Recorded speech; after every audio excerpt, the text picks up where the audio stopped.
How you doing, Raspberries? Welcome to part 2 of the Hobbit An Unexpected Journey review. For this one, we're going to try something a little bit different so we can interact more with each other. So I've got a little bit of a side angle, and so did he. So hopefully it'll be more like a real conversation, because we noticed that when we watched back the raw footage of the part 1 and also watched back Sherlock Holmes, like that's something he told me when he got here, and I agreed. There was too much of this going on. So we're just going to try to have a normal conversation here. So reminder, this is the spoiler review, so if you haven't seen the film, don't watch this one until you've seen the film. Also grab some Cheez-Its, you're going to need some of them. This is one of those it's like a sing-along. Instead of singing though, you're eating Cheez-Its along with the hosts of the show, right? Right. Well, I'm going to do something a little bit different for this one, because I know that he has specific points that you wanted to hit on, so I'm actually going to sort of let you control the reins here. Oh yeah? You sure about that? Yeah. You positive? Because it seems to That's not good. It seems to work well on the radio show, so... No way. We'll see where it goes. Okay. Well, specifically, when I was watching the film, there were a couple of key points that I thought, it's not quite what I wanted. At the same time, it was a pretty good overall movie. We said earlier, like in the other parts, in the other part of the non-spoiler review, that you said you gave it an 8.5 out of 10?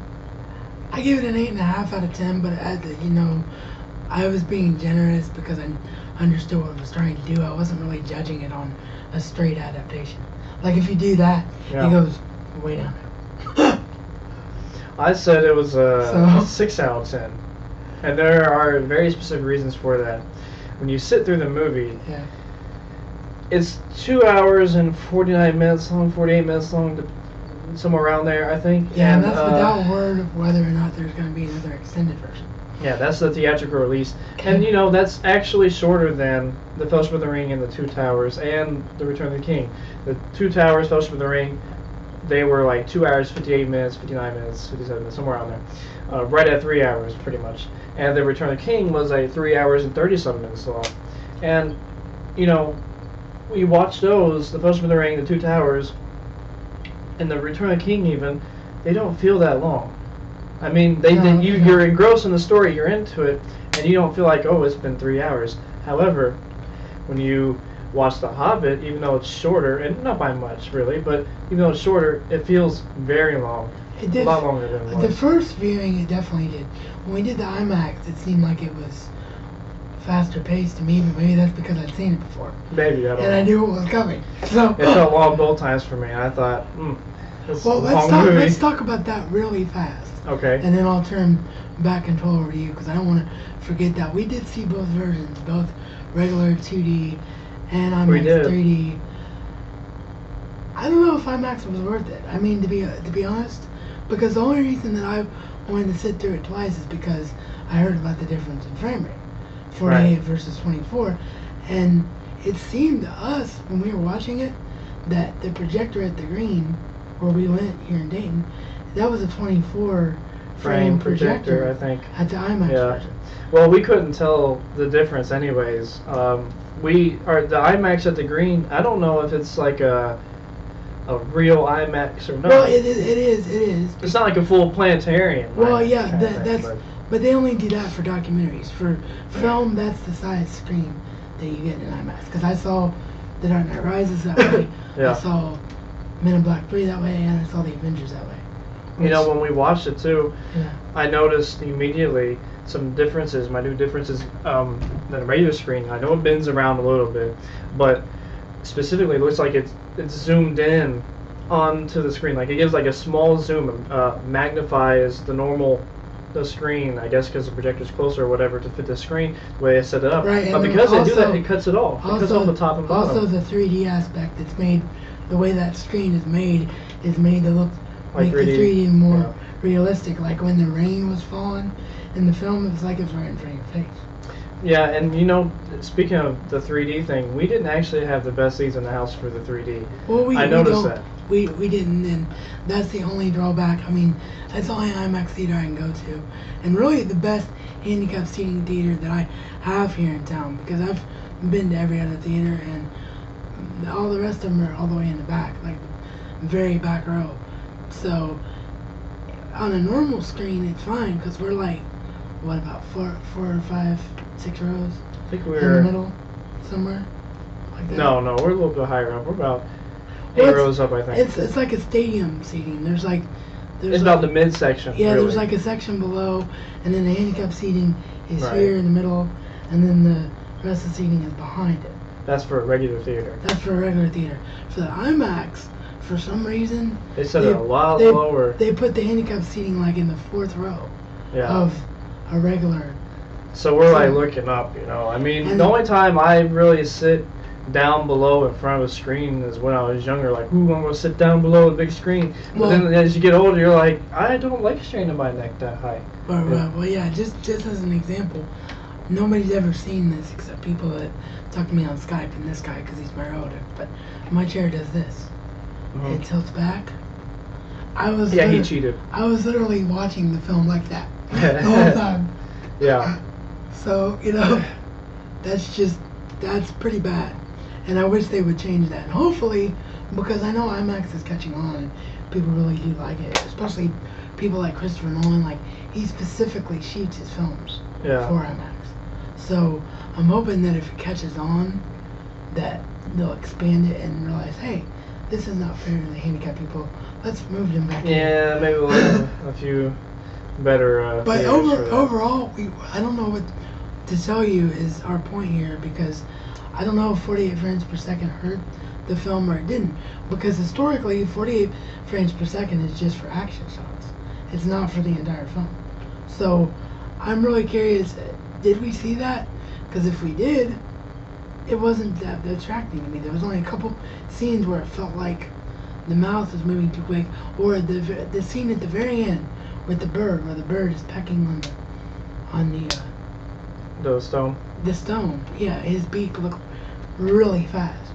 Maybe, I don't know. It seemed like I think 48 frames a second is specifically designed to boost and make 3D more manageable, more watchable. Well, it is, and also action shots. And action shots. And for most films, And you only really can tell the difference between a 24 frame movie and a 48 frame movie when you're watching a talking scene.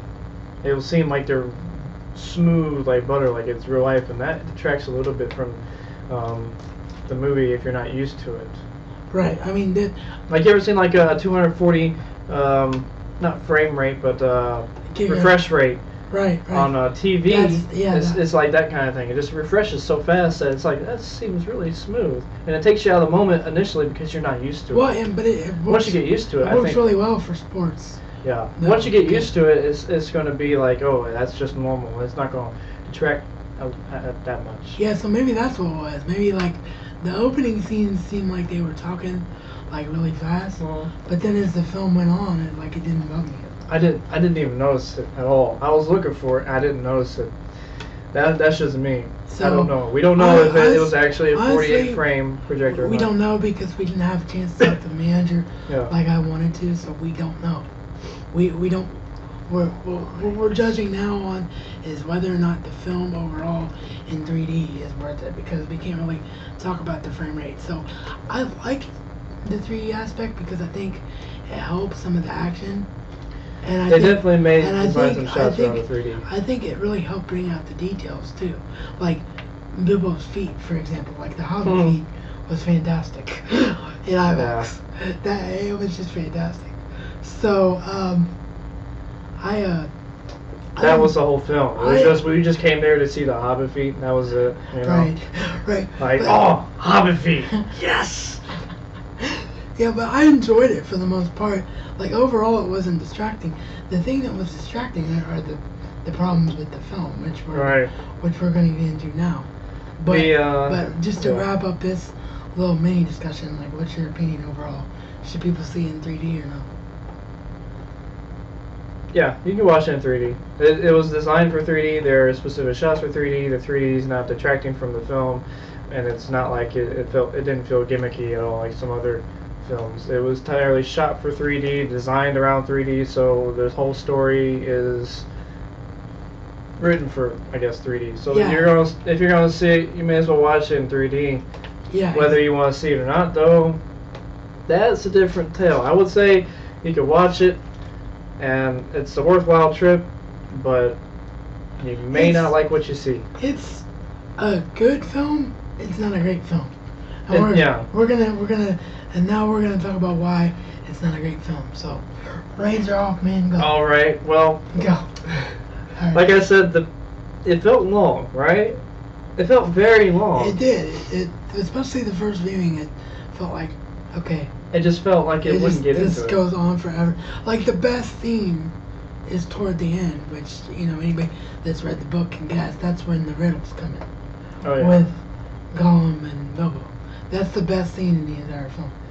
The reason it feels very long is, and I could say this pretty much without a doubt, is the pacing of the film is verbatim to the book. Because the way the book is written is how they shot the movie, and it's like a fight and flight. You have a climactic scene, and then there's a resolution, and then a climactic scene, then a resolution, then a climactic scene, and another resolution. So it's like a bunch of stories in one. Exactly. So depending on how you look at it, that can either be a good thing or a bad thing. It's a good thing from the aspect that they didn't, what liberties they took, at least as far as telling the story. Yeah. There wasn't that many. Right. But from a film standpoint, I don't know whether or not that's a good thing or not, because the audience isn't used to that. It feels like multiple endings. It feels very stretched out, longer than it should be, because you've watched several movies in one, several adventures, so to speak. And that's basically how they wrote the book, because it's like a kid's book. It's several adventures. He has not just one adventure, but several adventures. Every little escapade is like an adventure in itself. He meets the trolls, and then he goes into Goblin Town, or before that he visits Rivendell. It's like trolls, and that's a big adventure. Then he's got the, what else happens? The mountains, the stone giants or whatever, and then you got Goblin Town, and then you got the escapade of out of the frying pan into the fire after Goblin Town, Gollum's Cave, all that stuff. All those feel like adventures within themselves that have a climactic point and then a resolution at the end where they take a break, and so it feels like multiple stories. Right. And that's one of the issues with. And I think that's really a testament to their decision to break it into 3 stories. I mean, you and I's opinion, as someone who has read the book, yeah, it's not long enough book for 3 films. Heck no. I don't really understand what they're doing here. They're trying to make money. And it became clear that they were padding. And that was just part 1. So I really kind of dread part 2 and 3 now. When you watch it in the theater, you're going to think, okay, that seems pretty neat, but that seems unnecessary. It's just like, okay, that I could see that's a pretty good thing. And, the second time I was watching it, I was looking at it. The first time it felt very long, right? The second time I watched it, I was thinking, okay, what would I cut out to make it shorter? Like, what would be, okay, that's extended material, that's extended DVD material, I would put that there, I would put that there. I wouldn't put it in a theatrical release. Right. And this really did feel much like an extended edition, so I would be surprised if there is an extended edition. Who knows what they're going to put? Yeah, dear Lord, that's going to be very long. Yeah, well, I don't know, as Peter Jackson even said, I don't think he said yet. No, who knows? But, I mean, I'm definitely going to try to figure it out, because I don't want to quadruple dip on Lord of the Rings. Like I did with Lord of the Rings, Triple dip is bad enough. I don't want to quadruple. That was the major issue, was the pacing. But the next thing that bothered me was that I felt it had, and this is the best way I can summarize it, an identity problem in identifying who its audience is and what kind of film it's trying to achieve. To me, it seemed like, okay, it's trying to balance between being, hobbity story kind of for children, and then later on it gets into serious business. It can't really identify itself between, I guess, the 2 different genres. I would say it's an epic fantasy and a high fantasy. High fantasy being very a children kind of thing, and epic fantasy being more Lord of the Rings, where it's dramatic and serious. Well, high fantasy for the most part is Harry Potter, except for maybe the last 3 films. Epic fantasy is the entire Lord of the Rings story. Yeah, it's very high fantasy. That's the best example. It's got some stuff in there where I'm thinking, okay, that seems like kind of like never-ending story kind of stuff, you know? And I'm like, is that really what you guys are shooting for? Because I can't tell now. It seems serious and not serious, serious, not serious. And I can understand trying to balance it and trying to get both aspects of it from The Hobbit. But all in all, you gotta choose. You wonder how much of that, though, was a conscientious decision? Yeah. And how much of it was? Well, I think it's all conscientious. They were just trying to make it, but how much? Well, I think part of it was, but part of me thinks maybe it was Peter Jackson trying to come in and make a film out of the broken pieces, because he fought and fought and fought and didn't want to do this again for whatever reason, and they had 3 guys involved in this screenplay before him. Toro stayed on for the screenplay. And Toro stayed on, but Toro was supposed to direct. So it's almost like was Peter Jackson trying to salvage his film out of what other people had done. That's part of what my thinking process is. Maybe, but I think he had enough time to really rework it to the way he wanted to be. He worked with a lot of people for it, and a lot of people gave him different opinions, but I think all in all, it was ultimately his decision. Now, to give an example of what I mean by high fantasy and epic fantasy, look at the fact there's one moment in there where you have a king's head getting chopped off and being thrown to the grandson. Epic scene. That's epic scene. Epic. You know, like an enemy orc grabs the head of the king, throws it down. Your grandson looks at it horrified, and then he gets up there and he's like, "I'm gonna kill you," you know. And epic scene, epic fantasy. Then it goes straight to, like, after that you have another scene in there where you have these, and this is what I didn't like at all, these stone giants. I know it describes in The Hobbit when you read it that it was like more like a simile. Tolkien was writing about thunder and a storm. They're on a mountain, the dwarves are on a mountain, and there's a storm and they need to find refuge, but he describes it in such a way, like a child manner, saying it's like instead of a storm it's really giants throwing stones. And Peter Jackson took that verbatim and made stone giants throwing stones at each other, fighting. And in fact, the dwarfs were on like the knee of a stone giant and had to run off of it as they were beating each other up. And that just drew me completely out of the film. I was like, it's just completely. It's a little too far-fetched for me. Middle Earth is very fantasy, yes, but it's always felt like it's almost realistic. And the reason being is he's established it in the Lord of the Rings. Yeah. You can't just stick something like that in there and say, okay, now this thing exists in that world. Now, how are you going to incorporate that in Lord of the Rings? Like, if you watch Lord of the Rings and you know what it's like, can you imagine these giant creatures coming up and, like, raiding an army or something? Right. These things are huge. They're mountain-sized. And it's mountains. And it's not the same thing as a ring wraith or a tree walker. Yeah, like it's on a whole other level of fantasy. Yeah, it's the ends make sense because A, they were in the book, and B, the moment when they come in, like, that was the only thing that could have saved that moment was magic. But the stone giants, it's like they took a little metaphor like that and made it into this unrealistic thing. It totally takes you out of the moment. You don't believe anymore that you're on this adventure. Middle Earth. You think, okay, this is Bilbo's head, and he's embellishing, which, you know, it's well-known fact that Bilbo's supposed to be narrating the book. But you're not thinking about that when you're watching the film. No, you're not. You're watching the film, because he only introduces it right in the beginning. Like, he's like, the film introduces itself saying, he gives like a little prelude introduction with Thorn and all that, which I thought was too long. They could have cut off bits there and left it for the extended DVDs. And then it goes into, you know, verbatim, it says, "In the hole in the ground there lived a hobbit." And you see him writing those words, and that's how it begins. So you understand that, yeah, he is writing it.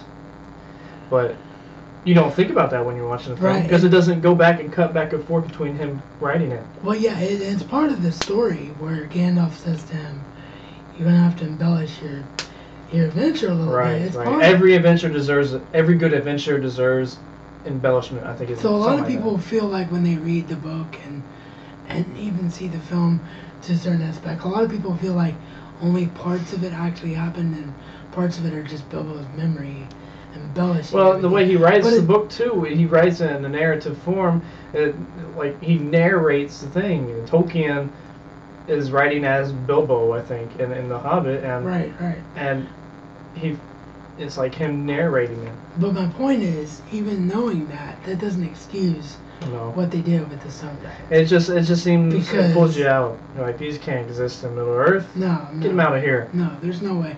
I mean, I would have accepted it more if it would have been like, if they would have talked about, it's like giants throwing stones at each other, and then there would have been like a huge thing of thunder and maybe some magic, maybe the ground shook. Like that's fine. Yeah. But stone giants actually. These things, huge, massive things. Yeah. I mean, these things will make the Balrog. They could squash that thing with it. Just, there goes the Balrog. Yeah, and that epic thing in the Lord of the Rings. And it just makes you like the Balrog kill Gandalf after Gandalf dealt with those things. Like what? Yeah. I mean, it's yeah. It just seemed like that's it. Yeah, it seemed was. out of it. It was a terrible moment. That to me was the worst part of the film. So Well, one of them. identity and pacing are my big things. It cannot decide whether it wants to be a children's fantasy or high fantasy film or an epic fantasy like Lord of the Rings, and it's neither.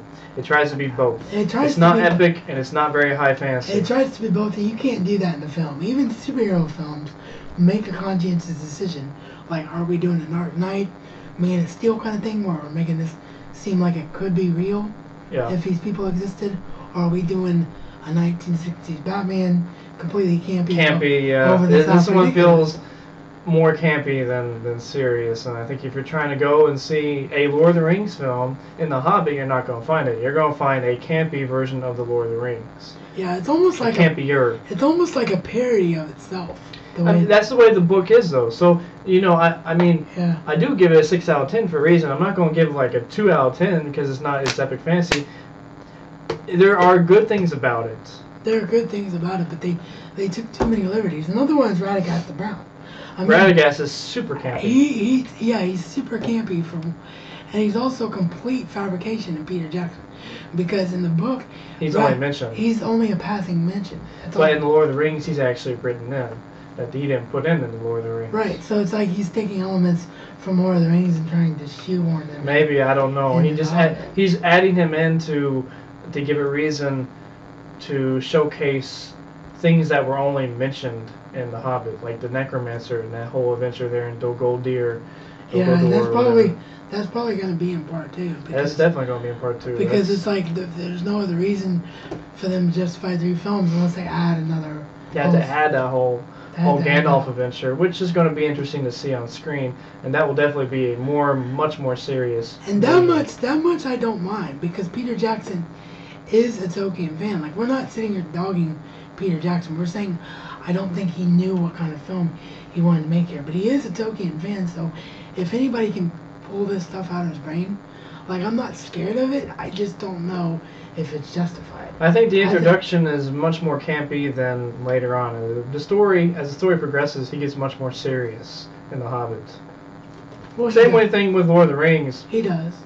He gets much more serious from the very beginning of the Fellowship of the Ring to the Return of the King. Gets much more serious. His writing gets more serious. So I think you're going to find the films much more serious later on. But just this very first film is very campy.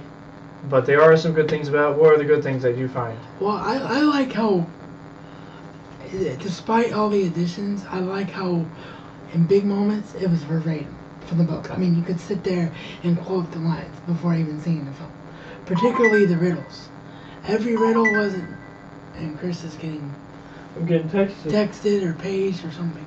But they skipped over some riddles, but every riddle in Gollum's Cave was like verbatim from the book. I mean, we're sitting there whispering the riddles as he's saying them, and I love that. And the whole good morning exchange in the beginning, like they hit, and that's what Bilbo Baggins hates, and the dwarf song, like everything that should have been there was done verbatim from the book perfectly. So that I like. Yeah, that's why I do love about it is you can if you've read the book or you know anything about it, that it was pretty much verbatim. It was like you said. They had the good morning scene where like is it good morning to be good on, or you talk about hello or whatever. Gandalf, they play on that. They basically acted that out straight up with a few additional dialogues. It's like directly from the book. They took that, had that whole scene in there. They have the poem and songs that Tolkien wrote in The Hobbit, and they inserted them in there. They had like a little sing-song with that's what Bilbo Baggins hates: crack the plates, spin the fork, such and such, or whatever. And I love the way they did that, because that's one of my favorite songs in the books, and I always wondered what it would look like. Yeah, they made that entertaining. That, you know? The dwarves themselves are very entertaining. They're very campy though. They are the only one. Think Gloin. Not Gloin. Gimli. Think Gimli, but 13 of them. You know how he was a comic relief in Lord of the Rings, but just think like that's 13 of them now. And speaking of Gloin, that is the same Gloin. That's Gimli, son of Gloin. Is the exact same one?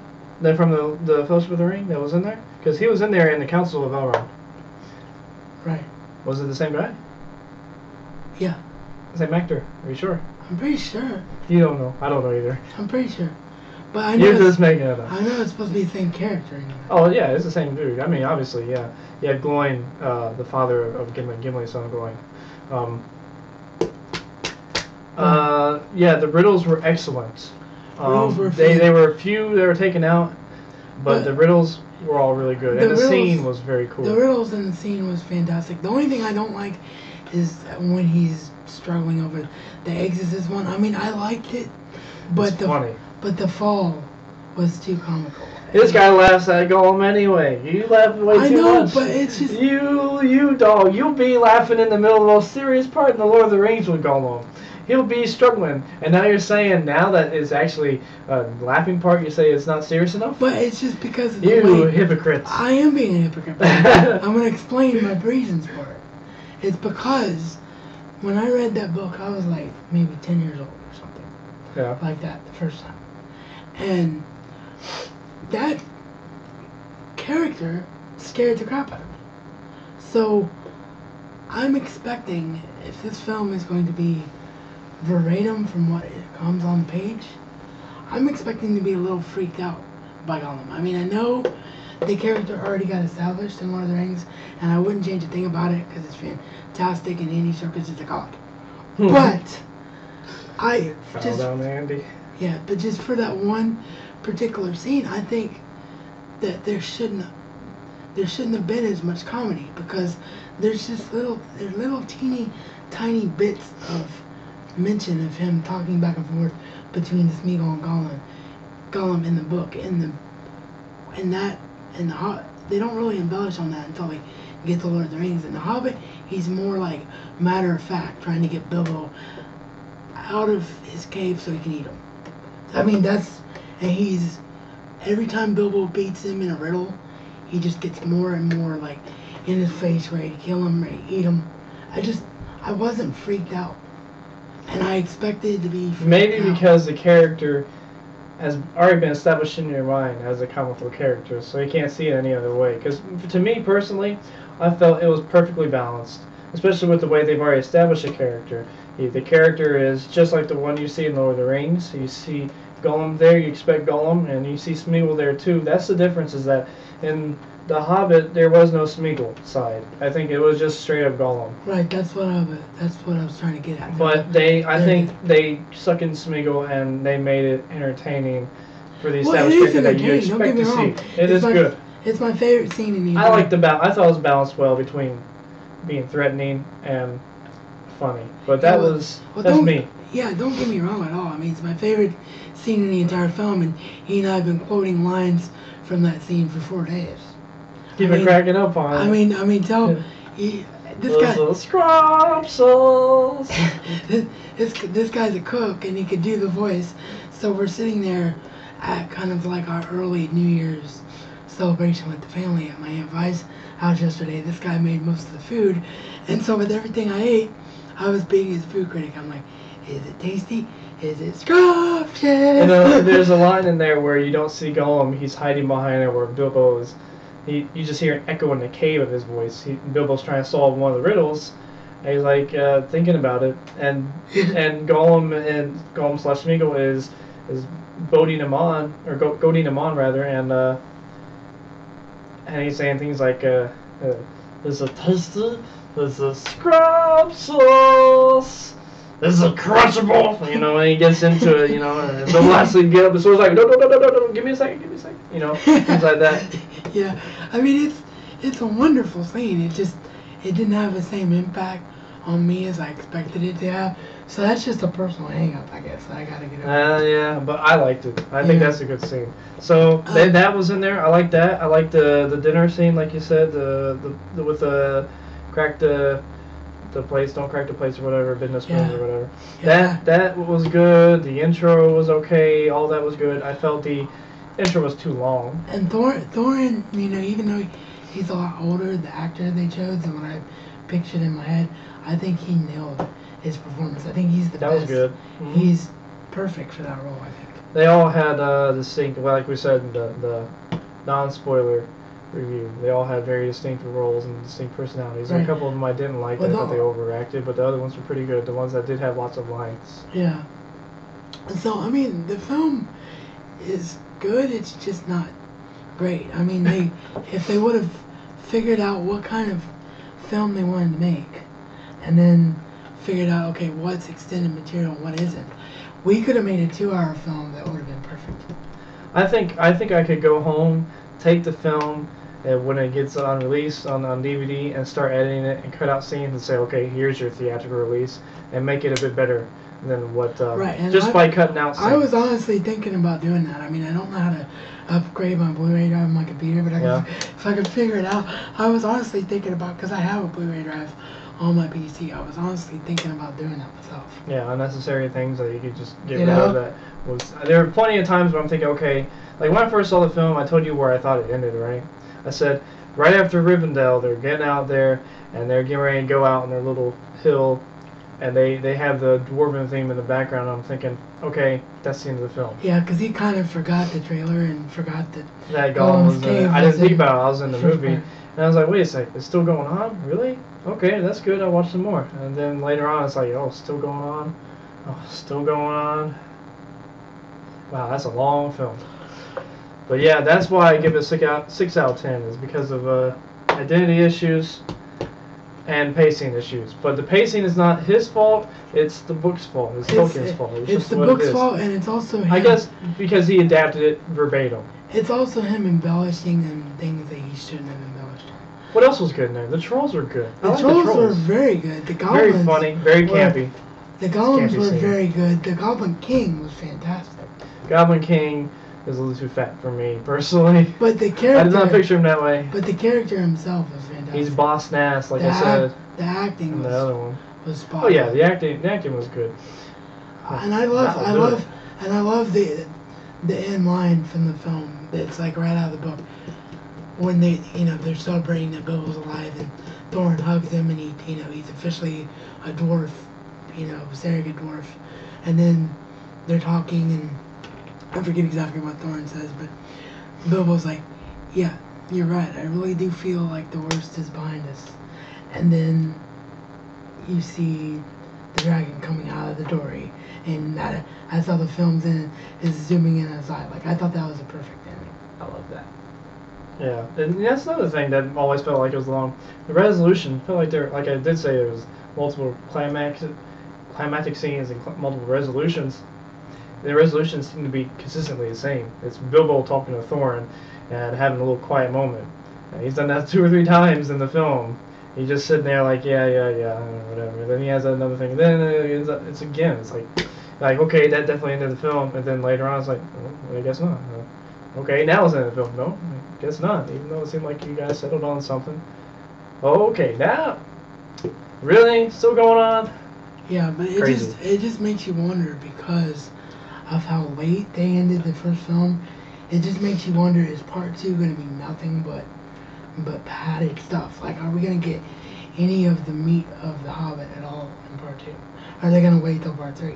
Yeah. Because the battle is like the thing that's left. Radagast, he's kind of crazy. I'm just thinking about him again. He's very campy. He's what I would consider you would find a wizard in a Harry Potter film, not a wizard in Middle Earth. Well, not Dumbledore. but definitely like a typical wizard that you would see, and kind of crazy, kind of goofy. You know, like off Professor the wall, Frederick. Yeah, you kind of goofy, off the wall wizard. Yeah. You know, not your typical Middle Earth wizard. But you know, taking all that out of the account, like with what he was given, what did you think of Peter Jackson's vision of the character? Like, would you have created that character? Did you think the actor was good with what he was given? Like, the actor was, I guess that's the way Peter Jackson wanted to deliver it. I'm assuming. I mean, that's the way he delivered it. I don't know if it's the actor's choice or Peter Jackson's choice, but Peter Jackson kept it and decided that was the way he wants to go. I don't like that choice. I would have made him a little more serious than that, but that's just me. right? Because it almost. But then again, you know, if you're introducing him in The Hobbit, it's a campy. It's almost like he was a joke. It's almost like he was a joke. It was almost like Saruman was right, and you know, you hate to give credit to Saruman, but Saruman's like, don't talk to me about Radagast the Brown. Radagast the fool. You know. Yeah. So I don't like that either. I thought the character. Yellow is mine. Yellow his teeth. Yeah, I think that the character was just too far gone. He was spacey. He was almost like Gollum and what the ring has done to Smeagol. Nah, but he was definitely. Well, he was getting there. I mean, that time in that forest with those animals messed with his mind. I mean, he could really see a crazy person. Oh yeah, he's definitely goofy, 100%. Yeah. But so I mean, I think. Is there anything else that you wanted to hit on, or are we almost done here? Music was alright. Oh, the music was alright. I mean, Howard Shore's back, but They create an iconic theme that you can whistle and hum, but like I guess that's Peter Jackson's staple. Is like I remember watching an extended version of The Two Towers. Goes to Howard Shore, and the scene, and he's like, "Have you got the theme yet for Rohan?" And he's like, "No, that's not it." And then Howard Shore talks. I think it was an interview with Howard Shore where he talks and says that it wasn't until I heard Peter Jackson humming one of the themes I created, and he realized that's it. You're humming it. You're humming the theme. That's the one. I got it now. You know and you get out of that theater and you can hum that song. So I guess that's pretty good. Well, it's a unique melody that you will remember. Yeah, the dwarf song was great, but other than that, like the score just wasn't as memorable to me. It wasn't as memorable because of the pacing. There's so many different iconic pieces of Lord of the Rings music. The Shire, the Rivendell, on and on and on. Great. I think the reason why is because of pacing. Again, it goes back to the pacing. Yeah. The pacing of the movie or the music is based on how the movie is done, and it's just like constantly you're just hearing the same thing over and over. What? That's what I was trying to think of. Gondor. Oh yeah. But Gondor. yeah, the Gondor theme. But yeah, I know. And because it's not, the story's different. You don't really get an opportunity to utilize multiple scores and different thematic themes. I mean, they had a couple of them that were in there, like Rivendell again. That was in there, but it's just the way the film's set up. It just, to me, when you hear the LOTR trilogy soundtrack, you picture the whole thing. You can picture the whole film just by hearing music. The only thing you're gonna think of when you watch The Hobbit is ya da da da da da da da da. Yeah. That's the only thing I can remember from it. That's it. There's no other songs. That's all I remember. It is what it is. It's a great song. I mean, we could sit there and sing it if we weren't terrible a cappella singers.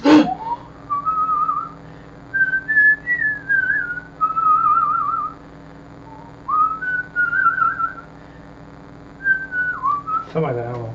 Yeah, but it's the misty mountains blow. Yeah. Dungeons deep and taverns old. We must away. Yeah. But yeah, of day. all right. But it is a great song.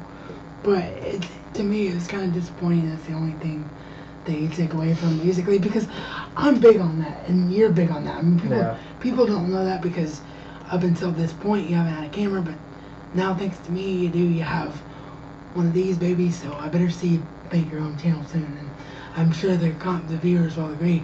But my point, but people don't know that about you. Like, that's one thing we really have in common, is that we miss old school epic scores. Like, when you watch films in the 80s and 90s, the music was what made the film. It flowed with the film, and you hear a certain piece of music and you're immediately sucked in, like E.T. or Jaws or Indiana Jones or Star Wars, but which is 70s, but you get my point. But when you watch The Hobbit, you don't get that feeling. When you watch Lord of the Rings, you get that feeling like 1,000 times over. And that, to me, was kind of disappointing. I'm trying to think, is there anything else we can talk about? We got music. Well, was it the right? I guess the only real thing left to say is, I mean, everybody was thrilled that Peter Jackson ended up doing the film, and that the film got put off so he could do it. But after seeing it, was that the right decision, or should they have tried to convince Guillermo del Toro to stay, or should they have given it to someone else? I mean, no, Peter Jackson is definitely the right choice. However, maybe Toro had a lot of effect on the screenplay of sticking closer to the book adaptation than what Peter Jackson would have done. Maybe he needs to take Toro off of the screenplays. Who knows? yeah, I don't know how much of it was input from him and how much of it was Peter Jackson's work. But ultimately, I think you could watch this film and be okay with it, and it would be just a good film. But it's not a great film. And I think the second one and third one are going to be better than the first. The third one definitely has potential to be a great film. The second one, Gandalf's story has to carry it. And if it doesn't, I'm going to be like... There's going to be a couple campy moments in the second film that I know are going to be there.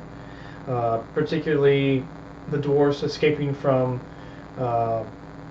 Mirkwood elves and their kingdom. They ride in barrels down a river.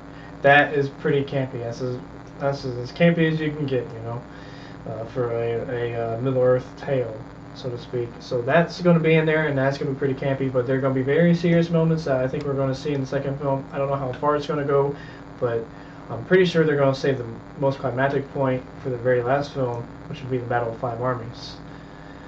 But before that, I think they're going to have Mirkwood adventure with some spiders, and all that's going to be in there. That's going to be pretty epic.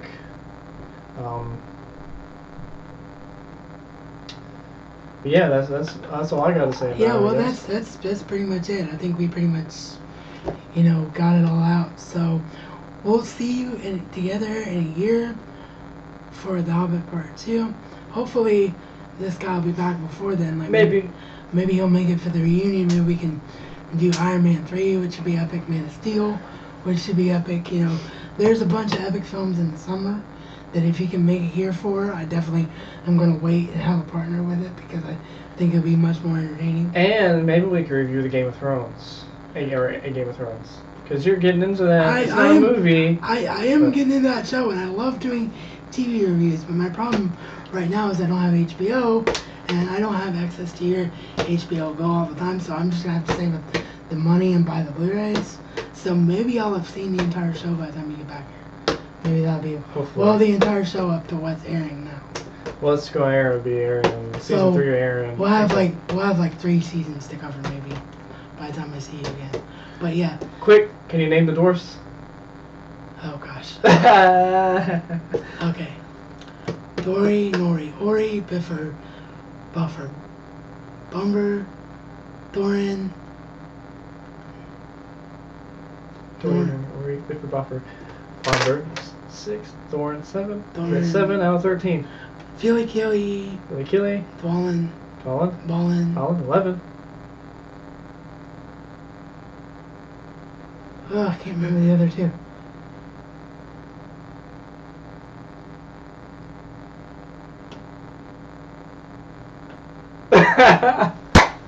That's all he gets.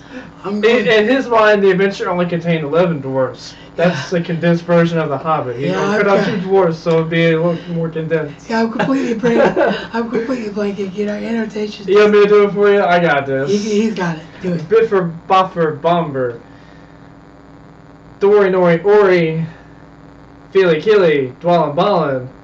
You said Thorin. Those are the ones you named. The 2 you're missing are Oin and Gloin. Oin and Gloin. That's Oin it. and Gloin. They got Gandalf and Bilbo. Right. That's it. That's it, man. So, hopefully see you soon, but always thank you for being here, and I know once I get my Yeti shipped to me that I'll be bugging you like crazy to be on the radio show more just so I can use my epicness. So, heck yeah.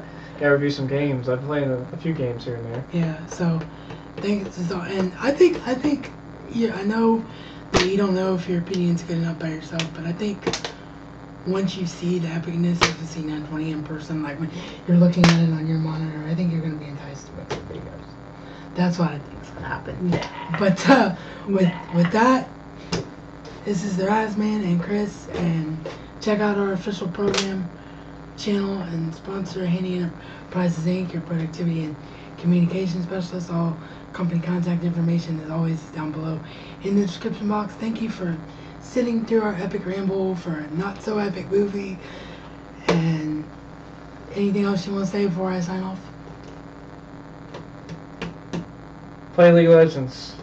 If you want to look me up, you can play League of Legends. And look up Jarpo.